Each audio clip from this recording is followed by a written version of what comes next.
Lily woke to a familiar sound.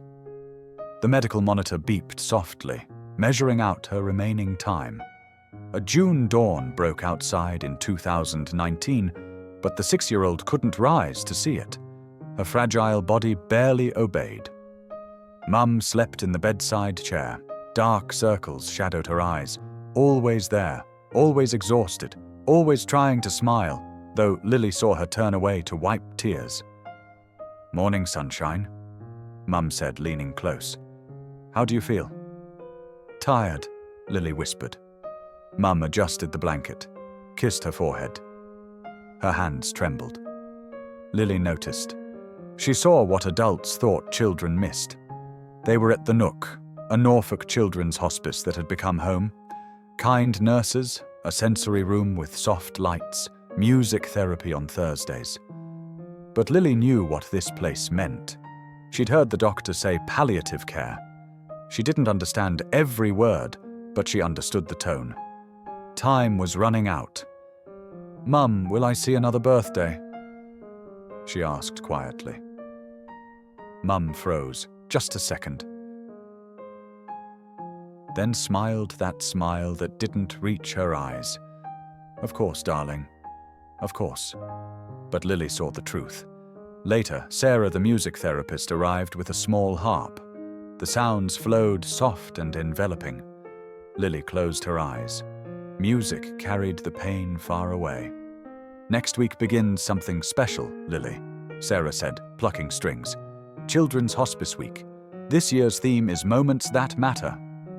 "What does that mean?" The girl whispered. "Every second we spend together matters, every smile, every song, moments that last forever." Lily opened her eyes and looked at Mum sitting by the window, staring at nothing. Her shoulders slumped. "Mum doesn't smile anymore," Lily said quietly. "She thinks I don't see. But I do." Sarah stopped playing and took the girl's hand. "Your mum loves you deeply. Sometimes love feels so powerful it might break your heart. I wish she'd smile for real again." "Perhaps she will," Sarah said gently. "Miracles come when we least expect them." Lily didn't believe in miracles anymore, but deep down, in that secret corner where hope flickered, she wanted to be wrong. That same day, miles from the hospice at Kensington Palace, Kate Middleton sat at her desk. Before her lay a draft letter for Children's Hospice Week. She'd read it 3 times, but the words felt insufficient.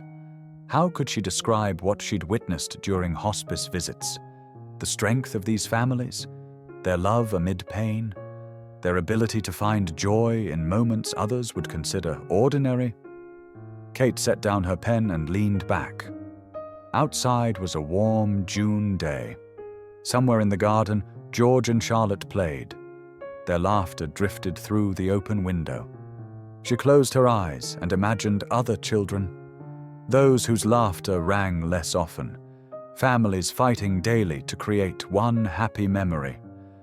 East Anglia's Children's Hospices was one of her first patronages after the wedding. 2012.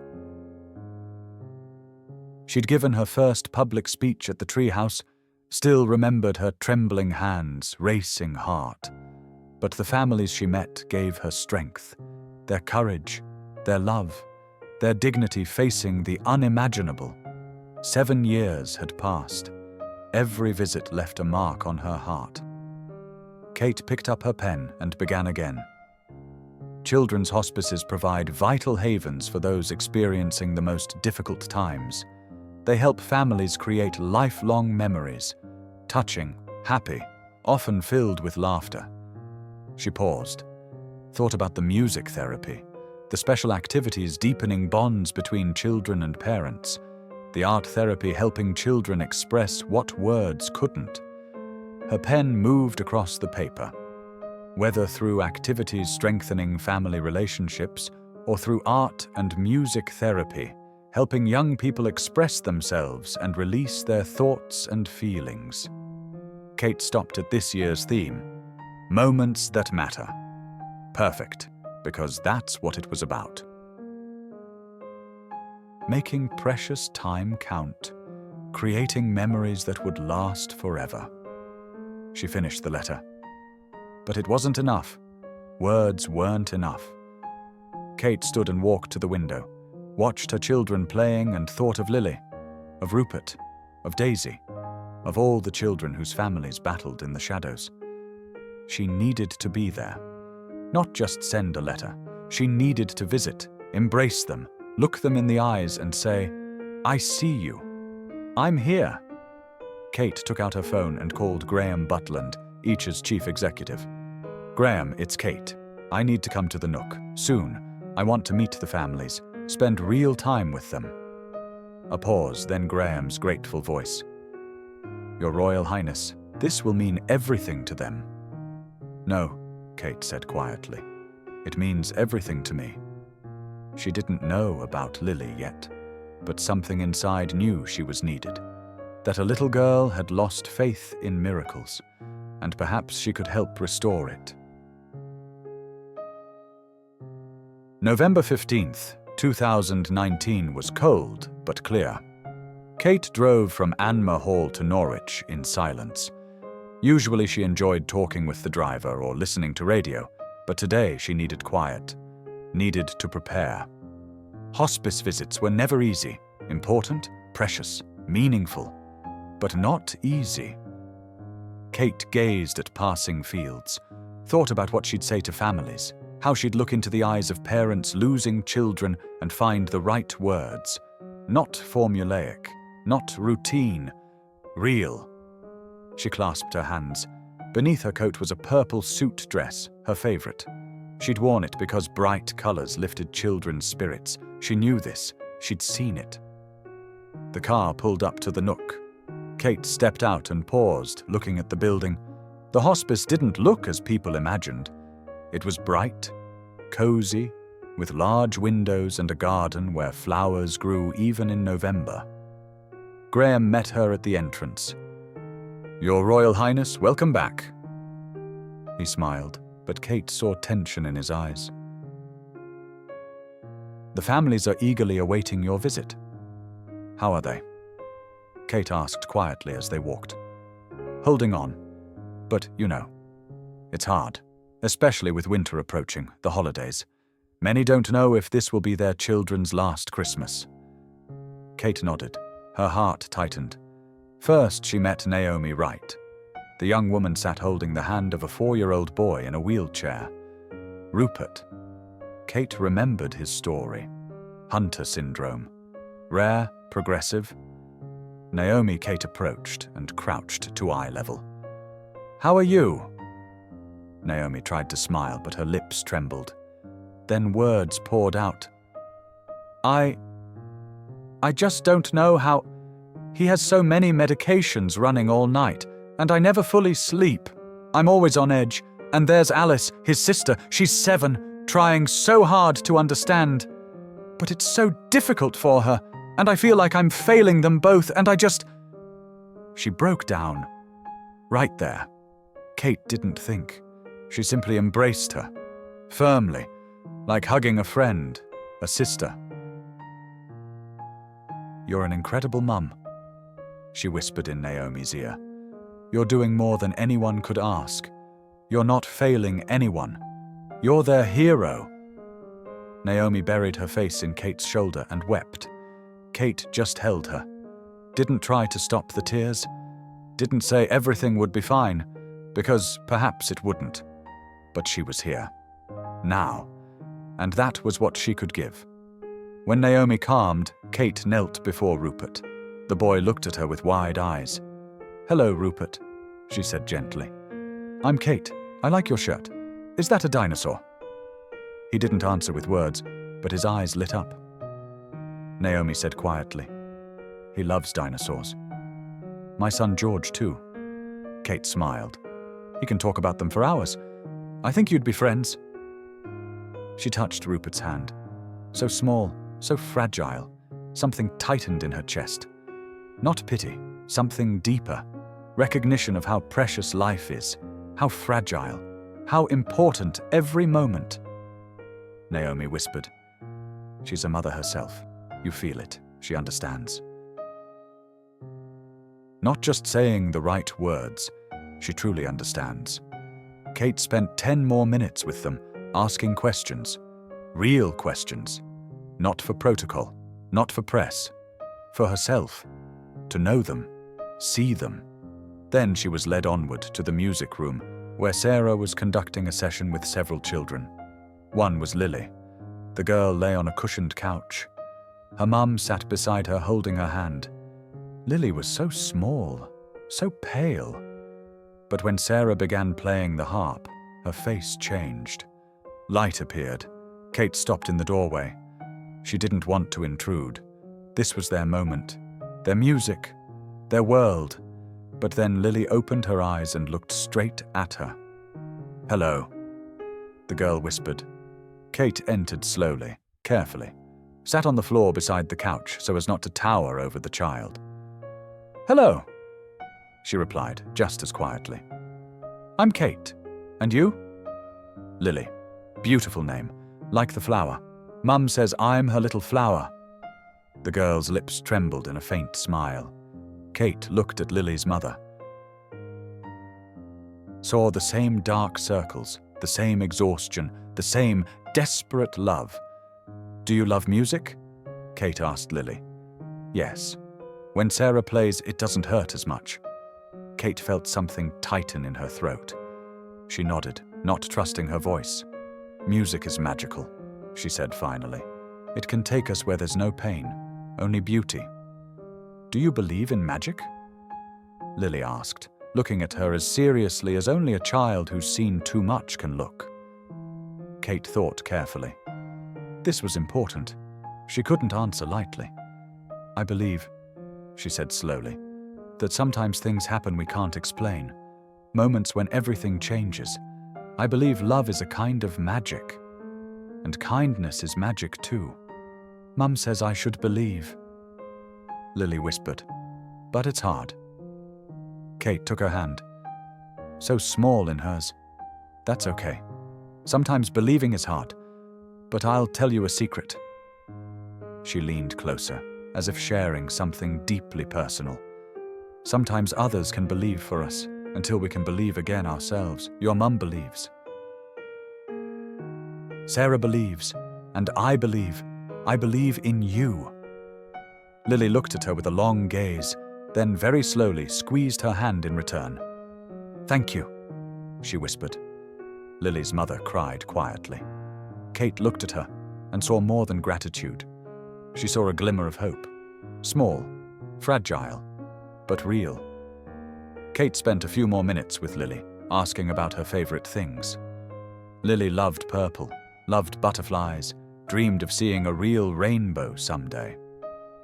"I have a purple dress at home," Kate said. "Perhaps I'll wear it next time I visit you." Lily smiled. A real smile, the first in many days. "Will you come again?" "Of course." Kate said this not as an easy promise. She said it as a vow. "Of course I will." As she left the room, Graham said quietly, "Lily doesn't have much time. Perhaps a few months." Kate stopped, closed her eyes briefly, then nodded. "Then we need to make these months meaningful. Every moment must matter." Standing in the hospice corridor, Kate made a decision. She'd do something special. Not just another visit, something Lily would remember, something her mum would remember, a moment that would last forever. She didn't know what yet, but she'd find a way. Because every child deserves a miracle, even if that miracle is simply one perfect day. The following weeks, Kate couldn't stop thinking about Lily. In the car driving to engagements, before bed tucking in her own children, at breakfast with William. The little girl's face haunted her. "Are you all right?" William asked one evening in the Anmer Hall drawing room. The children slept. Outside, December snow fell. Kate looked at her husband and tried to smile. "I'm thinking about that girl, Lily, from the hospice." William nodded. He understood. He always understood. You want to do something for her? Yes. But I don't know what. Kate sighed.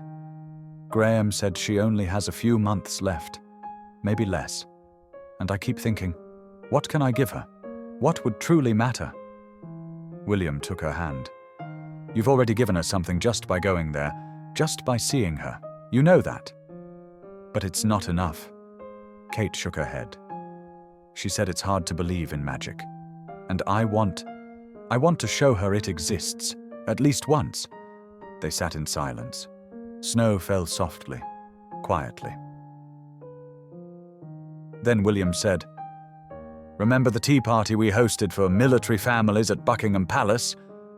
The children were so happy, just being there, playing, feeling special." Kate looked at him. A spark appeared in her eyes. "A tea party," she whispered. "A special tea party. At the hospice, with decorations, games, music. And you'll be there," William added. "Not just a visit, a real celebration." Kate stood, her thoughts spinning. "I can organize this, with the Arch team, before Christmas, while Lily's still here." The next day she called Graham. "I want to host a celebration at the Nook, a tea party for the children and families, with decorations, games, gifts. I want it to be magical, but I need your help organizing it." Graham was silent a second. Then she heard the smile in his voice. "Your Royal Highness, that would be incredible. When? Before Christmas? Perhaps mid-December, while the children can still enjoy it." They began planning. Kate was involved in every detail. Not just giving general directions. She chose decorations, discussed the menu, thought about activities accessible for children with different abilities. She wanted live music. Sarah the therapist agreed to play harp. Kate wanted to decorate the hall like a winter fairy tale with lights and snowflakes. She wanted every child to receive a gift, something special, something personal. For Lily, she chose a musical box shaped like a butterfly. When you open it, a gentle melody plays and a porcelain butterfly slowly turns on a spring. A purple butterfly. At night, when everyone slept, Kate lay awake, imagining the celebration. Saw Lily's face, imagined the girl smiling, her mother, for the first time in ages, smiling too. But there were moments when fear gripped her. What if Lily got worse before the celebration? What if she couldn't come? What if... "Stop," she told herself one night, standing at the bedroom window. "Don't think about what ifs, just do. Just love." William came up behind and embraced her. "You're worried. I'm afraid I won't be able to give her what I promised." "Kate," he turned her toward him, "you've already given her hope. That's more than anyone expected. Whatever happens, you've done something beautiful." She pressed against him, feeling the warmth of his embrace. "I just want it to be perfect for her so badly." "It will be," he whispered, "because you're putting your heart into it." Days passed. Kate checked every detail. She called Graham every 2 days. "How's Lily? Is she holding on? Can she still come?" "She's holding on," Graham said each time, "and she talks about you every day." She asks her mum, "When will the lady in purple come? When will the tea party be?" Kate felt tears well up every time she heard this. She couldn't let this little girl down. She couldn't. The decorations arrived. Kate went to the Nook the day before to help set up. She didn't just observe. She hung garlands, arranged paper snowflakes, placed chairs around tables. The hospice staff watched with amazement. The Duchess of Cambridge, the future queen, stood on a stepladder attaching silver stars to the ceiling. "Your Royal Highness, please let us," one nurse began. "No," Kate smiled, not breaking from her work. "I want to do this myself. Every star, every snowflake, it matters to me." She worked for hours. Her hands ached, her back throbbed. But she didn't stop, because this wasn't just decorating a room. This was creating magic. For Lily, for all the children. When she finished, the room looked like a winter fairy tale. Soft lights twinkled on walls. Snowflakes hung at different heights, creating the feeling they were falling from the sky. Tables were covered with white tablecloths and silver dishes. In the center of each table stood a small arrangement of candles and winter flowers. Kate stood in the middle of the room, slowly turning, assessing every corner. Her heart beat rapidly. Tomorrow Lily would see this. Tomorrow she'd know magic was real. "It's beautiful," Sarah the music therapist whispered, standing beside her. "You've created a miracle." Kate shook her head, her eyes glistening with tears.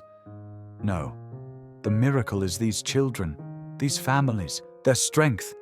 I'm just trying to reflect a tiny part of that back to them." That night Kate barely slept. She lay in bed, staring into darkness, and prayed. She wasn't particularly religious, but that night she prayed. Prayed that Lily would be strong enough to come. Prayed that this day would be special for her. Prayed that the girl, at least for a few hours, could feel happy. Dawn came too slowly and too quickly at once. Kate rose, showered, dressed carefully. She wore that very purple dress, the one she'd promised Lily. William came down to breakfast and saw her standing by the window, fully ready, though departure was still 2 hours away. "You're nervous," he said. "I want everything to be perfect." He came over and kissed her forehead. "It will be, because you'll be there." The drive to the Nook felt endless. Kate looked out the window at snow-covered fields, clutching the musical box for Lily. She opened it. A gentle melody filled the car. The purple butterfly slowly rotated. "Perfect," Kate whispered. "It's perfect for her." When they arrived, staff were preparing final details. Teapots of hot chocolate, plates of cookies and cakes, small sandwiches cut in the shapes of stars and hearts. Kate walked into the room and stopped. In daylight, it looked even more magical. Light falling through windows refracted in crystal snowflakes, creating rainbow gleams on walls. "Will she come?" Kate asked Graham quietly. "Yes. Her mother says Lily was so excited she didn't sleep all night. She wanted to make sure she'd wake up on time." Kate felt her heart tighten. A little girl for whom every day was a struggle didn't sleep because she was afraid of missing the tea party. "When will they be here?" "In an hour." "Families will start arriving at 11. Kate nodded. She spent that hour checking every little thing. Gifts in place. Music ready? Enough chairs? The staff watched her with warmth. They'd seen many important people visit the hospice, but no one had ever cared like she did. No one had put in so much heart. 11 o'clock. The first families began arriving. Kate greeted each at the door, shook hands with each child, remembered names, crouched down to be at their eye level. Naomi Wright came with Rupert. Kate hugged her. "How are you?" "Better." Naomi smiled. "Not fully, but more than last time. Thank you for doing this. You have no idea what it means." "I think I do." Kate gently squeezed her hand. More children, more families. The room filled with laughter, conversations, warmth. But Lily still wasn't there. Kate tried not to show her worry. She smiled, played with children, helped them choose cookies. But her eyes kept returning to the door. 11:30, 12 o'clock. Where was she? Graham approached quietly. Lily had a difficult night. Pain. Her mother called. They're not sure if she can make it. Kate felt the world stop. No, this couldn't happen. Not after everything. Not when everything was ready. Not when Lily had been waiting for this so much. "Can I do something?" she asked, and there was a desperate note in her voice. "We've done everything we can. Pain relief, rest, but the decision is up to Lily and her mum." Kate closed her eyes, took a deep breath, then opened them and looked at the room full of children. They were laughing, playing, enjoying the moment. This mattered too. Even if Lily couldn't come, these children were here. These families were here. And for them, this was special. But her heart ached for the little girl who wanted to believe in magic. Sarah began playing the harp, soft, flowing sounds. The children quieted, listening. Some sang along. Others simply closed their eyes and let the music wash over them. Kate stood by the window, looking at the snow-covered garden. She thought of Lily, imagined her at home, in pain, disappointed she couldn't come. "I have to do something," she whispered to herself. There must be a way. And then she understood. If Lily couldn't come to the celebration, she'd bring the celebration to Lily. Kate turned to Graham. "Where does Lily live?" "About 20 minutes from here." "Why?" "Because I want to go to her. After the celebration, I want to take her the gift, spend time with her. She can't be here, but I can be there." Graham looked at her with something like reverence. "You'd really do that?" "Of course," Kate said simply. "I promised her I'd come again. I won't break my promise." The celebration continued for another 2 hours. Games, laughter, photos. Children opened gifts with wide eyes. Parents cried with joy seeing their little ones so happy. Kate was with them in every moment. She played games, held children, comforted parents. She was fully present, fully here. But part of her heart was 20 minutes away, with a little girl in purple pajamas who looked out the window and dreamed of magic. When the celebration ended and the last families left, Kate took the musical box and turned to Graham. "Take me to Lily."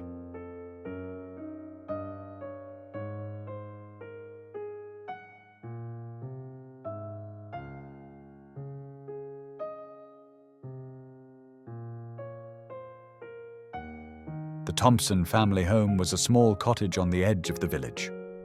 When the car pulled up, Kate saw curtains move slightly in the window. Someone was watching. She stepped out, clutching the musical box. Light snow fell. The world was quiet. Perfect. Lily's mother opened the door before Kate could knock. Her face was pale, eyes red from tears. "Your Royal Highness, I can't believe you're here. I'm so sorry Lily couldn't come. She wanted to so badly, but the pain was... Please." Kate took her hand. "Don't apologize. Never. May I see her?" The mother nodded, tears streaming down her cheeks. She led Kate down a narrow corridor to a small room. Lily lay in bed, surrounded by pillows. Her face was pale, but her eyes lit up when she saw Kate. "You came," she whispered.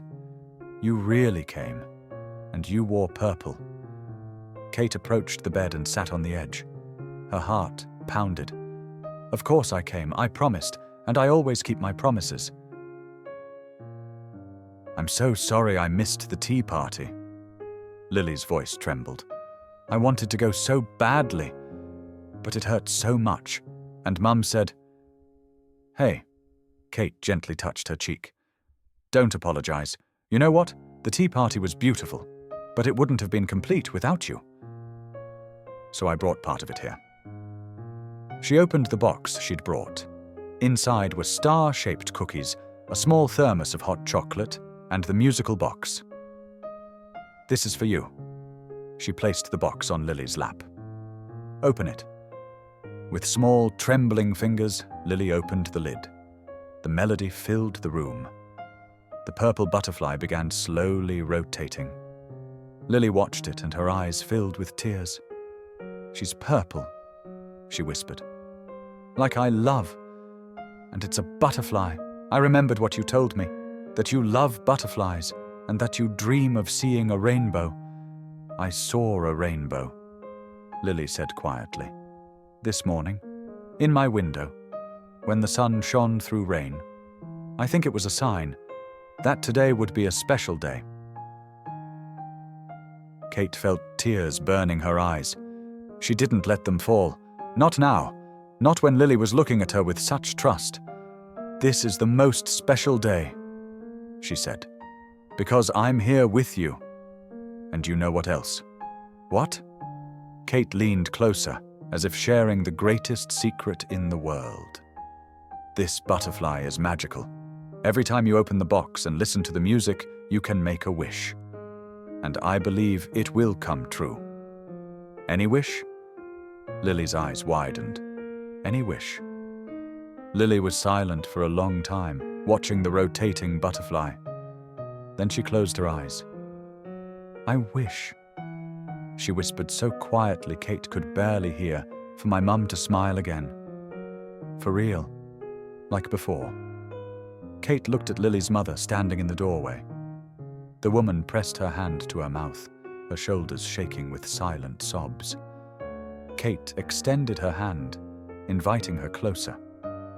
Lily's mother approached, and Kate took her hand, placing it beside Lily's on the musical box. Her own hand covered them both. You know what I see when I look at you two? Kate said, her voice full of emotion. I see love, the purest, strongest love in the world. Love that's stronger than pain, stronger than fear, stronger than anything. She looked at Lily's mother. You're an amazing mum. You're giving her everything, every second, every ounce of your strength. And that's the greatest gift anyone can give. Then she looked at Lily. And you, little butterfly, you're teaching all of us what it means to be brave, what it means to find beauty even on difficult days. Your mum is smiling.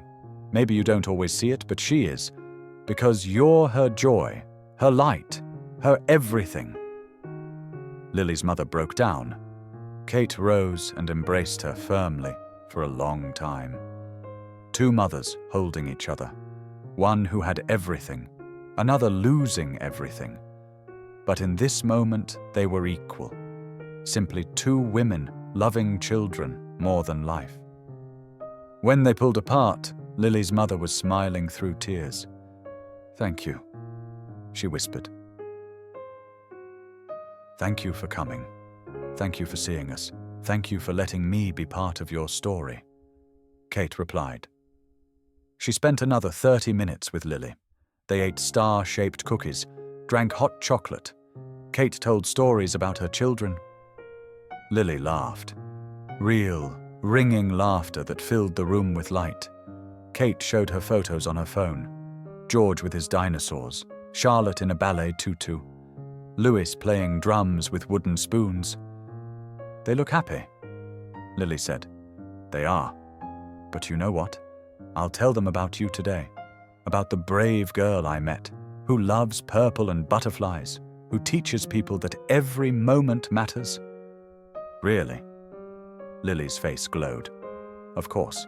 And perhaps someday, if you're strong enough, you'll come visit and meet them. We'll have a real tea party. Just for us. I'd like that. Lily whispered. I'd like that very much. It was time to leave. Kate knew it. She couldn't stay forever, however much she wanted to. She had other commitments, other duties. But leaving was the hardest thing she'd ever done.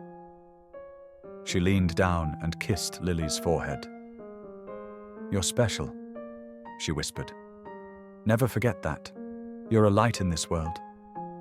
So are you, Lily replied. You're my magic. Kate couldn't hold back the tears this time. They flowed freely, silently. She hugged Lily once more, trying to memorize every detail. How her hair smelled, how her little arms felt hugging back, how her brave heart beat.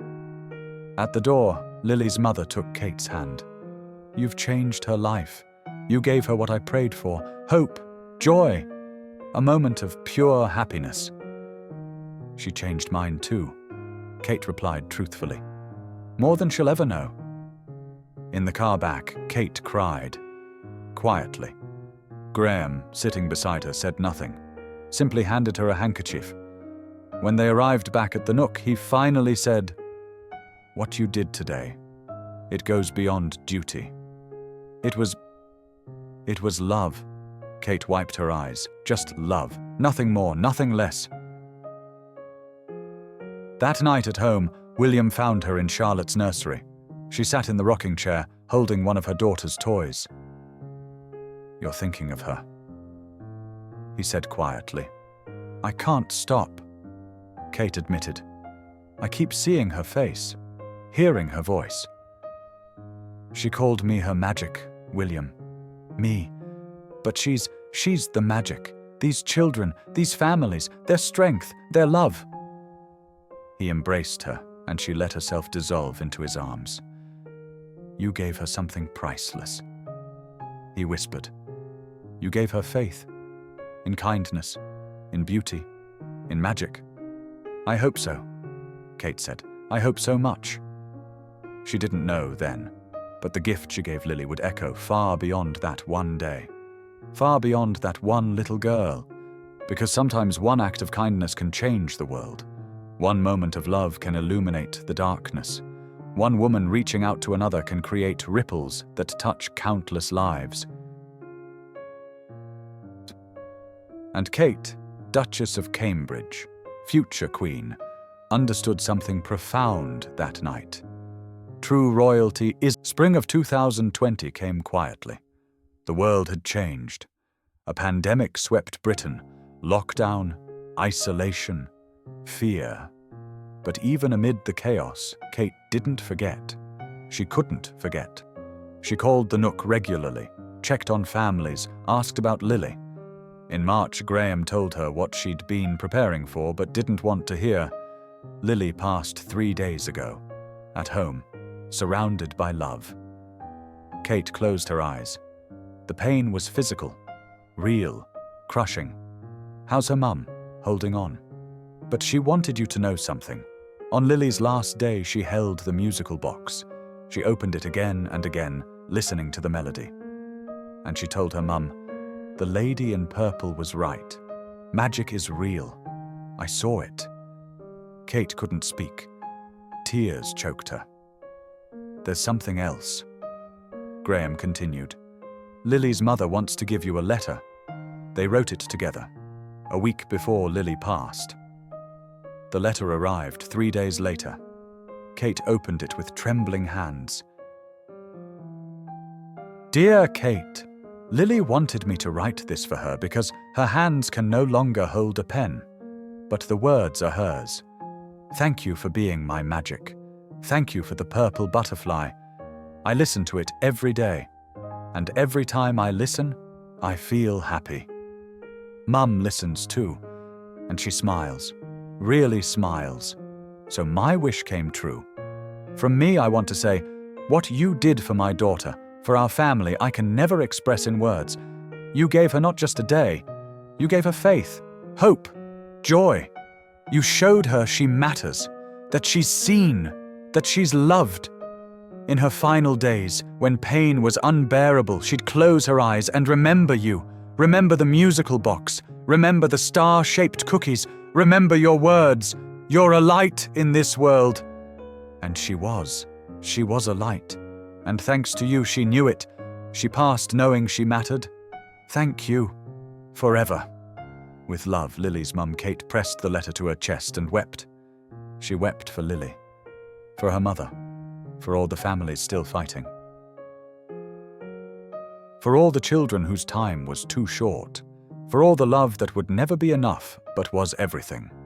This story is based on real events from Kate Middleton's patronage work with East Anglia's Children's Hospices and her support of Children's Hospice Week organised by Together for Short Lives. The name Lily Thompson has been changed to protect the family's privacy.